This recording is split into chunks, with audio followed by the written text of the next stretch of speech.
શું તમે પણ એ જાણવા વ્યસ્ત છો કે પેલો પડોશી ક્યાં ફરવા ગયો, પેલા મિત્રએ કઈ નવી ગાડી લીધી, અથવા સોશિયલ મીડિયામાં કોની લાઈફમાં શું ચાલી રહ્યું છે? જો હા, તો આ સાંભળી લેજો. તમે બીજાની જિંદગી જોવામાં એટલા બધા વ્યસ્ત છો કે તમારી પોતાની જિંદગી જ બરબાદ થઈ રહી છે. સાહેબ, દુનિયાનો એક બહુ જ કડવો નિયમ છે. જો તમે બીજાના ખેતરમાં પાણી પાશો ને તો તમારો પાક સુકાઈ જશે. આજે 90% લોકો પોતાની નિષ્ફળતાથી દુઃખી નથી થતા, પણ બીજો કેમ સફળ થઈ ગયો એ જાણીને એના પેટમાં તેલ રેડાય છે.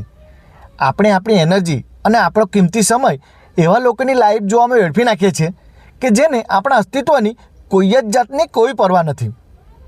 અરે સાહેબ, રેસમાં દોડતો ઘોડો ક્યારેય આજુબાજુ નથી જોતો.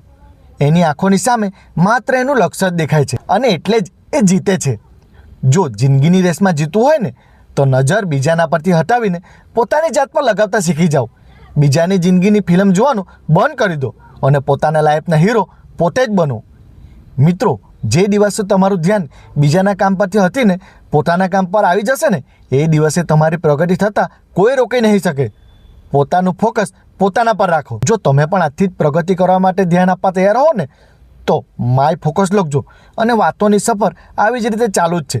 તો બ્રિજેશ ઓફિશિયલને સબસ્ક્રાઈબ કરવાનું ચૂકતા નહીં.